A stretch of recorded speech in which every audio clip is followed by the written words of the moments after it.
অনেকটা সময় পর তোমাদের সামনে এলাম। কি করবো, আবার সেই মাথা ব্যথাটা শুরু হয়েছিল, আর এই মাথা ব্যথার কারণে আমি ভিডিও ঠিকমতো করতেই পারছি না। যাই হোক, চলো একটা দারুণ আপডেটের সঙ্গে এসেছি তোমাদের সামনে। কালকেই তোমাদেরকে একটা ভিডিও দিয়েছিলাম যে অপেক্ষার অবসান হলো, ফাইনালি প্রিয়ার কুল আলো করে কেউ একজন এসেছে। তো তোমরা যারা দেখেছো তো দেখে নিয়েছো, আর যারা দেখোনি তারা জেনে নাও যে অবশেষে প্রিয়ার সিসিস কমপ্লিট হলো, সিজার হয়ে গেল। আর কেমন আছে প্রিয়ার কি হলো, বেবি বয় না বেবি গার্ল, প্রিয়ার সন্তানের মুখ দেখার জন্য নিশ্চয়ই সবাই খুব উদ্গ্রীব হয়ে আছো। তো চলো সমস্তটা নিয়েই আজকে আমার ভিডিও, সবটাই তোমাদের সঙ্গে ক্লিয়ার করবো। তার আগে একটু ইন্ট্রো দিয়ে নিই। Hello my lovely viewers, welcome back to my channel Dimpi Lifestyle. বন্ধুরা আমার সাথে থেকো, পাশে থেকো, চ্যানেলটিকে সাবস্ক্রাইব করো, লাইক কমেন্ট শেয়ার করো। বন্ধুরা তোমরা অনেকে কমেন্টস করেছো ব্যাকগ্রাউন্ডের প্রচণ্ড সাউন্ড আসে। বিশ্বাস করো এই সাউন্ডটাকে আমার পক্ষে সরিয়ে দেওয়াটা পসিবল নয়, কারণ আমার বাড়িটা একদম মেন রোডের সঙ্গে, তো সারা দিন রাত গাড়ি চলে। এটাকে আমি কোনোভাবেই মানে অফ করতে পারবো না। যদি জানলা দরজা বন্ধ করেও ভিডিও করি তাহলে পরেও সাউন্ডটা আসে, তাও আমি সরাতে পারবো না। আর এত গরমে জানলা দরজা বন্ধ করাটা পসিবলও নয়। তো সেই জন্য দেখো মাইক্রোফোন নিয়ে বসি, তারপরেও আমি এই সাউন্ডটাকে কিছুতেই সরাতে পারি না। তো তোমরা একটু প্লিজ অ্যাডজাস্ট করে দিও। তো চলো, কালকে একটা ভিডিও দিয়েছিলাম আমি তোমাদেরকে, সেখানে প্রিয়াকে নার্সিংহোমে অ্যাডমিট করা হচ্ছে, এবং আমি তোমাদেরকে বলেছিলাম হয়তো মেবি পরের দিনই প্রিয়ার ওটি হবে। তো ফাইনালি প্রিয়ার ওটি কমপ্লিট হয়ে গেল, এবং সিজারের পরে একটু কমপ্লিকেশান এসেছিল। সিজারের টাইমে 1 ঘন্টা লেগেছিল ওটি রুমে, কিছু কমপ্লিকেশান ছিল।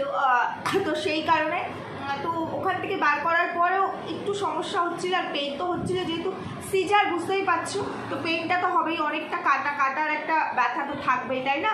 তো সেই জন্য একটু কমপ্লিকেশান ছিল। তবে প্রিয়া এখন স্টেবল, এখন একদম ভালো আছে, অনেক ভালো আছে। পেইনটা আছে, সেটা আস্তে আস্তে, সেটা তো একদিনে রিমুভ হওয়ার নয়। কালকে যেহেতু সিজার হয়েছে, তো আজকে একদিনে তো যাবে না, বেশ কয়েকটা দিন সময় লাগবে। আর যারা মানে সিজার আর কি যাদের হয় তারা তো প্রত্যেকেই জানো, যদিও পার্সোনালি আমি জানি না, এই ফিলিংসটা আমি সত্যি আমার নেই। কিন্তু যাদের সিজার হয় আমি প্রত্যেকের কাছে শুনেছি। শোনার থেকে বড় কথা, যে কোনো ওটি যদি আমাদের হয় আমরা জানি সেটা লাইফ টাইম আমাদেরকে মানে সেটাকে নিয়ে চলতে হয়, সেই কষ্টটা আমাদেরকে সহ্য করতে হয়। তো সেই জায়গায় দাঁড়িয়ে একটা বেবিকে পেট কেটে বার করা অনেকটা, প্রায় মিনিমাম 7টা টিচ তো পড়েই সেখানে, তাই না? তো সেই জায়গাটা, সেই লেয়ারগুলো, 7টা লেয়ার কেটে তারপরে বেবিটাকে বার করা, তো সেটা কোনোদিনও সেই কিউরিটি আসে না। সারাটা জীবন মাকে ওটা নিয়েই চলতে হয়, মা সেই কষ্টটা ফিল করতে পারে। আর সেই পেইন হওয়ার, অ্যানাস্থেসিয়ার যে ইনজেকশনগুলো দেয় সাংঘাতিক বাজে, ওটা আমি নিজেও ফিল করি। আর যাদের সিজার হয় তাদের তো অ্যানাস্থেসিয়া চলেই, তোমরা জানো। তো সেই জন্য এই যন্ত্রণাগুলো থেকেই যাবে আমাদের মায়েদের, তাই না? যাদের সিজার হয়, দেখো নর্মাল ডেলিভারির সবথেকে বেশি কষ্ট হলো গিয়ে ওই যে পেইন সহ্য করাটা, কয়েক ঘন্টার যে পেইনটা মারাত্মক ডেঞ্জারাস। কারণ নর্মাল ডেলিভারি যে হয় সে প্রকৃত অর্থে বোঝে লেবার পেইন কাকে বলে, তাই না? কিন্তু কয়েক ঘন্টার পেইন, তারপরে এখন টিচ পড়ে, আমারও টিচ পড়েছে অনেক, একবার নয় আমার 2-2বার টিচ পড়েছে। যেহেতু আমার অনেক কমপ্লিকেশান ছিল, আমার টিচগুলো কেটে গেছিলো। তো আমার 2বার পড়েছে বলে এই নয়, কিন্তু এখন সবারই টিচ পড়ে, ওখানটাও কেটে দেওয়া হয়, টিচ পড়ে। তো সেটা কিন্তু ঠিক হয়ে যায়, সেটা কিন্তু সময়ের সঙ্গে সঙ্গে 15 দিন 1 মাসের মধ্যে দেখবে ওই টিচ কিন্তু আমাদের কাটতে হয় না, ওটা একাই কিন্তু রিমুভ হয়ে যায়, পড়ে যায়। তো ওইটা কিন্তু মিলিয়ে যায়, ওই কষ্টটা কিন্তু আমরা যারা নর্মালি আমরা ডেলিভারি হয় আমাদের আর কি, তারা কিন্তু সেই যন্ত্রণাটা আমরা আর ফিল করি না, যে কী যন্ত্রণা, কী কষ্ট, সেই কয়েক ঘন্টার যন্ত্রণাটাই সহ্য করি। কিন্তু যাদের সিজার হয়, পুর্নিশ জানে সেই সমস্ত মায়েদেরকে, তারা সারাটা জীবন, তাদের শেষ দিন পর্যন্ত এই যন্ত্রণা তাদেরকে সহ্য করতে হয়, এই পেইন তাদেরকে সহ্য করতে হয়। কারণ যতই ওটা সময়ের সঙ্গে সঙ্গে একটা ক্ষত জায়গা যতই শুকিয়ে যায়, দেখবে কোনো জায়গায় কেটে গেলে একটা যদি টিচ পড়ে, সেই জায়গাটা যতই মলম দেওয়া হোক, ওষুধ দেওয়া হোক, ঠিক হয়ে যায়, কাটার দাগটা কিন্তু থাকে। আর এটা একটা ভীষণ নরম জায়গা, তাই না? তো এই যন্ত্রণা তো হবেই। তারপরে প্রিয়ার এটা সেকেন্ড টাইম বেবি, তাই না?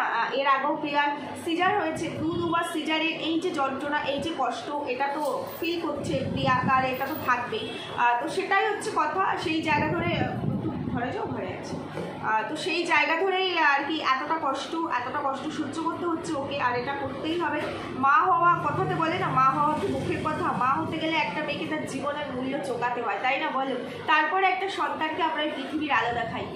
সেই সন্তান শেষ বয়সে যদি বাবা মাকে বৃদ্ধাশ্রমে রেখে আসে, বা বাবা মাকে যদি না যত্ন করে বা না কেয়ার করে, যদিও এখনকার দিনে কোনো বাবা মা সন্তানের ওপরে নির্ভরশীল থাকে না যে আমার সন্তানকে মানুষ করছে মানে সে আমাকে রিটার্নস ফিডব্যাক হিসাবে দেবে বা সে দেখবে, তারপরেও সন্তান তো আমরা তো এইটুকু আশা করতে পারি বিপদে আপদে সে আমাদের পাশে দাঁড়াবে বা সবসময় সে বাবা মায়ের সঙ্গে থাকবে, কিন্তু সেই সন্তানই যখন হাত ছেড়ে দেয় না, এর থেকে যন্ত্রণা কিছু হয় না, তাই না? এটা শুধুমাত্র একটা মাই বুঝতে পারে যে এই যন্ত্রণাটা কী লেভেলের যন্ত্রণা হতে পারে। যাই হোক, প্রিয়া ফাইনালি এখন অনেক ভালো আছে, অনেক অনেক ভালো আছে। হাঁটানো হচ্ছে, ওকে দেখতে পেলাম ও হাঁটছে, হাঁটানোর চেষ্টা চলছে আর কি ওকে। তো যাই হোক ভালো আছে। আর প্রিয়ার কি হলো, বয় না গার্ল? আমার যতদূর মনে হচ্ছে, দেখো ওরা এখনো রিভিল করেনি ছেলে হয়েছে না মেয়ে হয়েছে, রিভিল করেনি, কিন্তু আমার যতদূর মনে হচ্ছে পুচকুটার কান্নার আওয়াজও পেয়েছি, পুচকুটা বেশ কাঁদছিল, পুচকুটা তার মানে একদম ফিট অ্যান্ড ফাইন আছে, সেটা তো বোঝাই যাচ্ছিল, সবটাই ভালো হয়েছে। কিন্তু আমার কেন জানি না মনে হচ্ছে প্রিয়ার মেয়েই হয়েছে, গার্লই হয়েছে, গার্ল এসছে, প্রিয়ার ঘরে লক্ষ্মী এসছে। এবার প্রিয়ার সংসার আরও ফুলে ফলে ধনধান্যে একদম ভরে উঠবে লক্ষ্মীর পা পড়লে। জানি না যদি লক্ষ্মী নাও এসে থাকে, যদি কার্তিকও এসে থাকে, সেটাও সেমভাবে, কারণ সন্তান তো সন্তানই হয়, মায়ের যন্ত্রণা সেই একই, সে ছেলে হোক আর মেয়ে হোক, সমান যন্ত্রণা সমান কষ্ট, আর সন্তান হচ্ছে ভগবানের আশীর্বাদ, তাই না? কিন্তু আমার জানি না কেন মনে হচ্ছে মেয়েই হয়েছে। যেটাই হোক যাই হোক, সেটা এখনো রিভিল করেনি, নিশ্চয়ই করবে সময়ের সঙ্গে সঙ্গে। তবে একটা কথাই শুধু এখানে আমি বলতে চাই, একটা কথাই আমি বলবো, আজকে অভিজিৎকে যেভাবে দেখলাম, প্রিয়ার যেভাবে কেয়ার করছে, ওটি হয়ে যাওয়ার পরে, ওটি হয়ে যাওয়ার আগেও যেভাবে প্রিয়ার কেয়ার করছে, প্রিয়ার সঙ্গে থাকা থেকে শুরু করে ওটি থেকে বেরিয়ে আসার পর বারবার প্রিয়া যখন একটা সেন্স এসছে, অ্যানাস্থেসিয়া দিলে সেন্সটা আসতে একটু লেট হয়, সেন্স যখন এসছে তারপরে বারবার ওকে জিজ্ঞেস করছে তোমার কি পেইন হচ্ছে, তোমার কষ্ট হচ্ছে, তোমাকে কি এইভাবে বসাবো, এইভাবে ধরবে? যারা আয়া আছে, যারা টেক কেয়ার করছে, তারা যখন বলছে এভাবে বসো, এভাবে একটু হাঁটার চেষ্টা করো, তখন অভিজিৎ বারবার বলছে যে ও কি পারবে, ওর কষ্ট হচ্ছে, ওর কাটা চাটার অসুবিধা হবে না তো, ওর খুব কষ্ট হচ্ছে, ও পারবে না, ওকে এখনই হাঁটতে পারবে, ওকে বেশি করে জল খাওয়াতে হবে, ডক্টর বলেছে এখন ওকে জল খেতে হবে অনেক বেশি করে।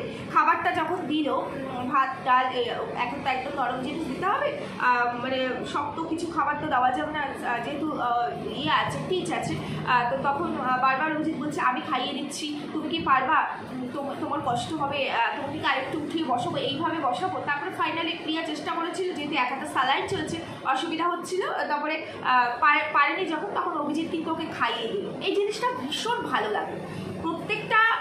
প্রত্যেকটা মেয়েরাই এরকম কেয়ারিং একজন হাজবেন্ড এক্সপেক্ট করি, বিশেষ করে এই সময়টা, এই মাতৃত্বকালীন যে জার্নি, এই মাতৃত্বকালীন যে সময়, এই সময় মানে যে মানুষগুলো আমাদের কাছে থাকে তারা আমাদের সারা জীবনের সাথী হয়ে থাকে, মানে এই জিনিসটা আমরা কোনোদিনও ভুলি না। এই যে কষ্টটা যতই কেউ বলুক, সে ফিল করছে, পারবে না, এই কষ্টটা, এই যন্ত্রণাটা একটা মেয়ে ছাড়া কেউ বুঝবে না, কেউ না।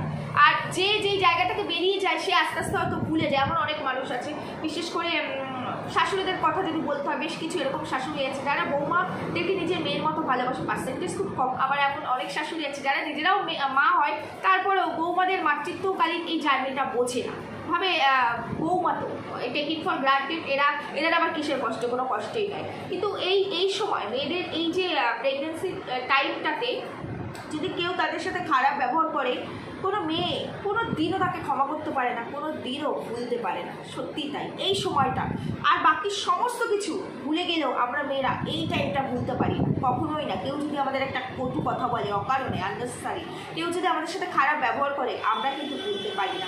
সেই জায়গায় দাঁড়িয়ে আমরা প্রত্যেকেই এই সময়টাতে স্বামীর একটা এক্সট্রা কেয়ার আমরা সবাই আশা করি।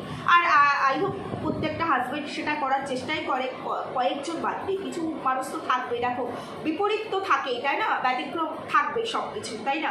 তো সেই জায়গায় কিছু পার্সেন্টেজ, কিন্তু ম্যাক্সিমাম ক্ষেত্রে তো এটাই হয়, তাই না, হাজব্যান্ডটা সেরকমই কেয়ার করে।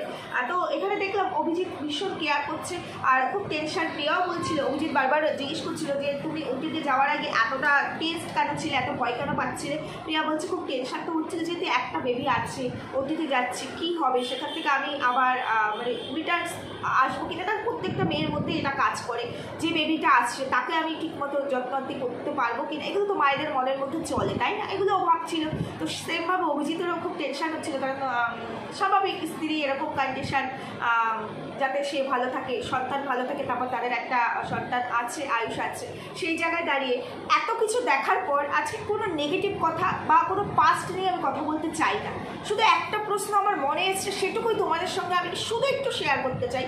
হয়তো জানি না তোমাদের কার কেমন লাগবে, ভুল তোমরা বলতেও পারো, কিন্তু যেটা ঠিক সেটাকে তো ঠিক বলতে হয়, যেটা ভুল সেটাকে ভুল বলতে হয় না, এর মধ্যে কোনো নেগেটিভিটি নেই। আমি কোনো পাস্ট টেনে এখানে কথা বলবো না, প্রিয়া অতিথি কী করেছে কি না করেছে, ফিউচারেও বা কী করবে, এগুলো আমি বলতে চাই না। শুধু একটা কথাই বলবো, যে হাজব্যান্ড এতটা কেয়ার করছে, যে হাজব্যান্ড এতটা ভাবছে তার ওয়াইফের জন্য, প্রিয়া কয়েক মাস আগে সেই হাজব্যান্ডের নামে কী দোষটা দিয়েছিল, একটা বাজে দোষ আছে, বাজে নেশার কারণে হোক বা অন্য কোনো কিছুতে আসক্ত, যার কারণে তার 9 বছরের সংসার ভাঙতে বসেছে, তাকে সে তার নিজের বাড়িতে পাঠিয়ে দিয়েছে।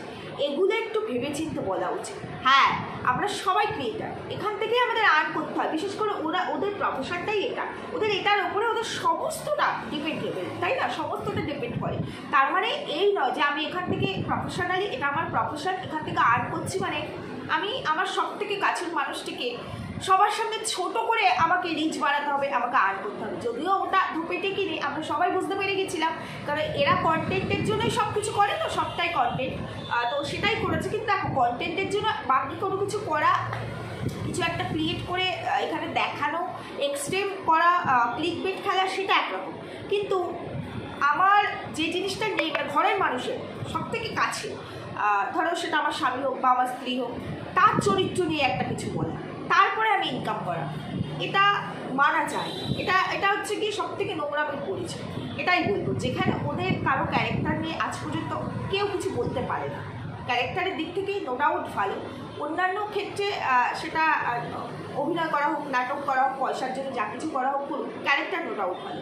সেই জায়গায় তার স্ত্রী অকারণে হাজব্যান্ডকে ব্লেম করছে কারণ তার চ্যানেলের রিচটা বাড়ানোর জন্য, অথচ সেই হাজব্যান্ড আজকে তার জন্য কী করছে, আর সেটা 7 দিনও স্টে করে, তারপরে তার হাজব্যান্ড চলে এসেছে। 9 বছর ধরে তার যে বাজে ক্যারেক্টার, যেটা 9 বছরেও সে সংশোধন করতে পারেনি, 7 দিনের মধ্যে সেই 9 বছরের ক্যারেক্টার চেঞ্জ করে ফিরে এসে একেবারে ভালো হয়ে গেছে, যেটা কিনা ওই ঘটনাটা ঘটার আগে পর্যন্ত কেউ জানতে পারেনি, আর এখনও আর জানা যাচ্ছে না, তাই না? তো এইগুলোই হাস্যকর, মানে এরা ওই যে বললাম না, স্ক্রিপ্ট ঠিক করে লিখতেও পারে না, আর হাস্যকর লাগে। আজকে দেখো সেই হাজব্যান্ড কতটা টেস্ট, কতটা কেয়ার করছে প্রিয়ার। যাই হোক, এগুলো পাস্টের কথা, যেটা হয়ে গেছে। এখন সময়টা একদম অন্যরকম। এখন প্রিয়া সুস্থ, প্রিয়ার বেবি সুস্থ, প্রিয়ার বেবির মুখটা দেখার জন্য ওয়েট করছি। ভালো থাকুক ওরা দুজনে, একদম সবটা ঠিক হয়ে যায়। খুব কষ্ট হবে প্রিয়ার এখন, যেহেতু একটা আগে ছিল এরকম ওটি, আবার একটা ওটি, কষ্ট হবে। কয়েকটা মাস খুব রেস্ট্রিকশানে থাকতে হবে, একটু সাবধানে থাকতে হবে। প্রত্যেকটা মেয়ে যারা এরকম পরিস্থিতি দিয়ে যায়, যাদের মানে সিজার হয়, তারা তো জানে সেটা, তো এটা তো নিতেই হবে মেনে, তারপরে আস্তে আস্তে সবটা ঠিক হয়ে যাবে। আর ওই সন্তানের মুখটা যখন দেখেছে বা দেখেছে তো অলরেডি, এতক্ষণ দেখা হয়ে গেছে, তখন বোধহয় সেই কষ্টগুলো মায়ের আর থাকে না। তো আমি দেখলাম প্রিয়ার কমেন্ট সেকশনে অনেকেই কমেন্টস করেছো, যেহেতু অভিজিৎ বলেছিল ওর কী হয়েছে প্রিয়া এখনও জানে না, তো অনেকেই কমেন্টস করেছো যে বেবি হওয়ার পর সাধারণত ডাক্তাররা আগে মাকে বলে তোমার কী হয়েছে, তারপরে বাকিটা যা কিছু করার পরে আর বাড়ির সবাইকে জানায়। হ্যাঁ, এটা একদম ঠিক বলেছে। নর্মালের ক্ষেত্রে এটাই হয়, তবে সিজারের ক্ষেত্রে অনেক সময় যেহেতু অ্যানাস্থেসিয়া চলে, অনেকেরই না সেন্সটা থাকে না, বেঘোর, মানে চোখটা খোলা যায় না। যেহেতু আমাদের কোনো ওটি হলে অ্যানাস্থেসিয়া দেয়, তো এখন সেই জন্য আমার সিজার না হলেও আমার এই এক্সপিরিয়েন্স আছে, সেই জায়গা থেকে বলছি। চোখ খোলা যাচ্ছে না, আমি বডি পার্টস নাড়াতে পারছি না, চোখ বন্ধ, কিন্তু আমি বুঝতে পারছি আমার আশেপাশে কেউ কথা বলছে, ডক্টররা ওটির মধ্যে কথা বলছে, আমার সেন্স আছে, আমি সবটা শুনতে পাচ্ছি, কিন্তু আমি মুখে কথা বলতে পারছি না, চোখ খুলতে পারছি না। তাহলে সেই জায়গায় দাঁড়িয়ে ওরও হয়তো সেরকম কোনো প্রবলেম ছিল, বা সবাই এমন নয় যে অ্যানাস্থেসিয়া দেওয়ার পরে তার মানে ওই সেন্সটা সাথে সাথে চলে আসে, এমনটা নয়। ম্যাক্সিমাম ক্ষেত্রেই তার সেন্স বেশ কিছুটা সময় পরে আসে। আর যেহেতু ওর একটু কমপ্লিকেশান ছিল, মানে একটু প্রবলেম হচ্ছিল, সেই জায়গায় দাঁড়িয়ে হয়তো সেই কারণে ওর সেন্স ছিল না বলে ওকে জানাতে পারেনি যে ওর কী হয়েছে। সেন্স আসার পর তারপরে ওকে দেখানো হচ্ছে, জানানো হয়েছে। অনেকে একটু কমেন্টস করেছে, তাই আমার যেটা মনে হলো, যেহেতু দেখো আমরা তো মেয়েরা এই জিনিসগুলো, ওটি ফটি জিনিসগুলো আমাদের মেয়েদেরই বেশি হয়, হয়তো সিজার সবার না হলেও এখন তো ম্যাক্সিমাম সিজারই হয়, তবে তারপরেও বলছি তো ওটিটা তো যেহেতু আমরা রিলেটেড বেশি, মানে ওটিটা আমাদের যেহেতু বেশি হয়, তাই এই জিনিসগুলো আমরা একটু ভালো বুঝি, তো সেই জন্যই বললাম, সেই জায়গা থেকে বললাম আর কি। কারণ আমার 3 বার অ্যানাস্থেসিয়া হয়েছে, তো সেই জায়গা থেকে আমি জানি এই জিনিসগুলো হয়। আর এমন একটা ঘুর না, তুমি যদি চোখটাও খুলতে পারি তারপরে উঠে বসা যায় না, মানে এমন একটা বিচ্ছিরি একটা ঘোর থাকে আর কি, মাথা এত ঘুরাতে থাকে ওই সময়, মানে ঠাস করে পড়ে যাবো, কোনো মানে চোখটা মেলে আমার মনে হয় যেন আমি কথা বলবো, আমি কিছু করবো, কিন্তু সেই মানে জোরটা শরীরে থাকে না, ভীষণ উইক থাকে বেশ অনেকটা সময়, বেশ কয়েক ঘন্টা পরে আস্তে আস্তে তারপরে এইগুলো অ্যানাস্থেসিয়াটা যখন পুরোপুরি কেটে যায়, তারপরে কি সবটা ঠিক হয়। আর এরকম একটা ডেলিভারি হলে বোঝো শরীরে প্রচুর ভাঙা করা, প্রচুর ব্লিডিং হওয়া, এগুলো তো চলে। সুতরাং একটা মারাত্মক একটা মানে ক্ষত থাকে আর কি শরীরের ভেতর, সেই জায়গাটাকেই বললাম উইক হওয়াটা তো স্বাভাবিক। যাই হোক, দেখার জন্য অধীর আগ্রহে বসে আছি। প্রিয়ার ছেলে বা মেয়ে যেটাই হোক না কেন, অধীর আগ্রহে বসে আছি। খুব শীঘ্রই হয়তো ওরা মুখটা রিভিল করবে। অনেক অনেক শুভেচ্ছার ভালোবাসা আবারও জানালাম প্রিয়া আর তার সন্তানকে। এখন আর অনাগত নয়, এখন সব পৃথিবীর আলো দেখে ফেলেছে, অলরেডি 2 দিন বয়স হয়ে গেছে। সুতরাং ভালো থাকুক, দীর্ঘ আয়ু হোক, সুস্থ থাকুক এবং তার বাবা মায়ের মুখ উজ্জ্বল করুক। আর আয়ুষও এসেছে, তার মাও এসেছে, দেখুন সবাই এসছে দেখতে প্রিয়াকে নার্সিং হোমে।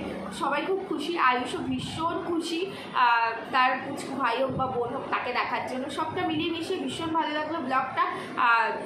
আর ওদের এই মানে বেবির মুখটা রিভিল হওয়ার জন্য, ছেলে না মেয়ে সেটা জানার জন্য সবাই নিশ্চয়ই ব্যাকুল, আমিও ব্যাকুল।